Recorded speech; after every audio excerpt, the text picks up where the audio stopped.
আজকে দুপুরে মেনু কি তোমাদের সঙ্গে সব কিছু শেয়ার করব। দেখো আমি রান্না বসিয়ে দিয়েছি, আর দেখো ঢ্যাঁড়স কেটে নিয়েছি, ঢ্যাঁড়স আর আলু কেটে নিয়েছি। ঢ্যাঁড়সে আলুতে ডিম দিয়ে ঝোল করব, আজকে মাছ পায় নাই। আর এটা ঘি করলা ভাজবো। আর দেখো আমড়া পেরে নিয়েছি আমি, আমড়াতে ভাতে আলু দিয়েছি, আমড়াতে আলুতে টক করব।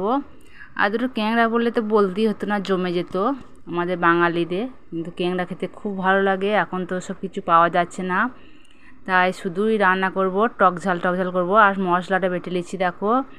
আর আমরা বাটা মশলাই খাই, আমরা গুঁড়ো খাই না কো। আমরা নিজে শিলে বেটে তারপরে তরকারি রান্না করি, খুব টেস্টি হয়। আর দেখো আমরা থেকে নিলাম, থেকে নিয়ে এদিকে চলে এলাম ভাতের কাছে। ভাত হয়ে গেছে, আর এই ভাতের উপরে যে গরম জল বসিয়ে দিয়েছি দেখছো, এটা আমি কিন্তু তরকারিতে দিই। ভাতও হয়, এদিকে গরম জলও হয়। গরম জলটা আমি ভাতেও দিই, তাহলে অত তাড়াতাড়ি আর ঠান্ডা হবে না ভাতটা বলে। আর গ্যাসে রান্না সব কিছু বুঝতেই পারছো, সব কিছু মেনটেন করে চলতে হবে। মেয়ে ছেলে কাছে সব কিছু মেনটেন না করলে বেটা ছেলে খেটে এসে কী করবে বলো। আমাদের কিন্তু সব কিছু ওই জন্যই সব চালাতে হচ্ছে। তাই দেখো আলু কটা বের করে নিলাম, দিয়ে আমি করলাটা চাপিয়ে দিলাম। করলা হয়ে গেল সেদ্ধ। এবার আমি ভেজে নেব, ঘি করলাটা ভেজে এবার বাকি রান্না করব। ওই কড়াই তেল দিয়ে দিলাম, তেল দেওয়ার পর আমি 5 ফোড়ন দিয়ে দিলাম, দিয়ে আমড়া কোটা তেলের ওপর দিয়ে দিলাম। কারণ যদি বিশাল আমড়া টক হয়, তেলের ওপর দিলে একটু টকটা কমবে। হলুদ দিয়ে আমি একটু লাড়ছি আমড়া কোটাকে। তারপরে বাটা মশলাটাও আমি একটু দিয়ে দিব।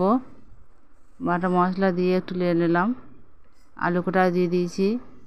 এবার একটু লবণ দিয়ে দেবো, দিয়ে তারপরে আবার একটু নেড়ে নেবো। নেড়ে নেওয়ার পর জল ঢেলে দেবো, তারপরে সেদ্ধ হবে। তারপর আবার ঢেঁড়স আলু তরকারি হবে।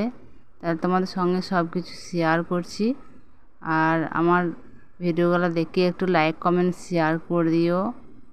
সবাই বলবে যে আমরা টক রান্না করছি দেখাচ্ছি, ঢ্যাঁড়স রান্না করছি দেখাচ্ছি, কিন্তু আমি যেটা মনে করি যে আমি কী আজ মেনু করছি, কী রান্না করছি, তাই তোমাদের সঙ্গে শেয়ার করছি। সব কিছু দেখাচ্ছি, ভিডিও করছি, গান করছি, এসব করছি, কিন্তু রান্নাটা কেন দেখাবো না? আমি আর কী খাচ্ছি না খাচ্ছি, তাই তোমাদের সঙ্গে সব শেয়ার করছি। আর তোমরা ভালোবেসে আমাকে একটু লাইক করে দিও, চ্যানেলটা সাবস্ক্রাইব করে দিও, বেশি বেশি করে সাপোর্ট করো। আর আমি দেখো ঢ্যাঁড়স কোটা ভেজে নেবো, আমি ঢ্যাঁড়স কোটা ভালো করে ভেজে তুলে নেবো।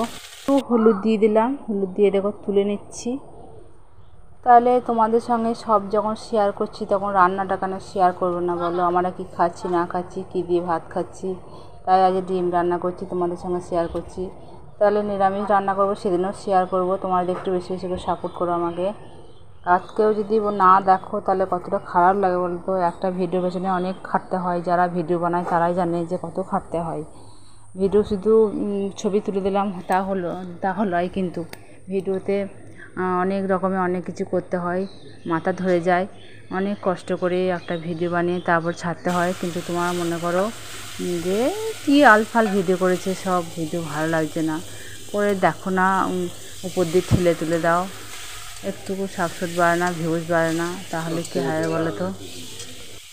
আর আজকে ডিম রান্না বলে আমার বরটা তো ভাত খাওয়া তো মনও বসবে না মনে হয়, ভাত খেতে পারবে না, কারণ ডিম পছন্দ করে না, ঢ্যাঁড়সও পছন্দ করে না।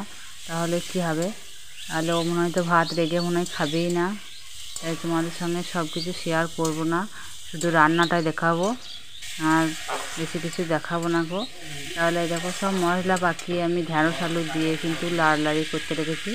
এবার সেই গরম জলটুকু ঢেলে দেবো, একটু লবণ দিয়ে দিচ্ছি, লবণ দিয়ে আমি জল ঢেলে সেদ্ধ করতে দেবো। সেদ্ধ হয়ে গেলেই আমার রান্না কমপ্লিট। আর আমি বেশি বড় করব না, সবাই কিন্তু দেখে লাইক কমেন্ট শেয়ার করে দিও, বেশি বেশি করে সাপোর্ট করো। আমি জল ঢেলে দিলাম, এই দেখো জল ঢেলে আমি এবার ঢাকা দিয়ে দেবো। আর ঢাকা দিয়ে সেদ্ধ হয়ে তারপর তোমাদেরকে একবার দেখাবো, দেখি কিন্তু আমি আর কমপ্লিট করে দেবো, আর কিন্তু দেখাবো না। আর ডিমগুলো দেখো দিয়ে দিচ্ছি, 2টো ডিম দিয়ে দিলাম, তরকারিতে ঝোলে ফেলে দিলাম। আলুটাও সেদ্ধ হবে, ঢ্যাঁড়স সেদ্ধ হবে, আর ডিমটাও কুসুমটা সেরকম নরম নরম ছিল বলে আমি দিয়ে দিলাম, ঢাকা দিয়ে দিলাম, সেদ্ধ হোক। ঢাকা খুলে দেখলাম, দেখো আলু সেদ্ধ হয়ে গেছে। এবার আমার তরকারিটা হয়ে গেছে, এবার ঢেলে নেবো। আর আমি বেশি কিছু বড় করলাম না ভিডিওটা। তোমরা দেখে আমাকে কীরকম হয়েছে, কীরকম কি না সব কমেন্ট করে বলো। তাহলে রাধে রাধে বলে সবাই ভালো থেকো।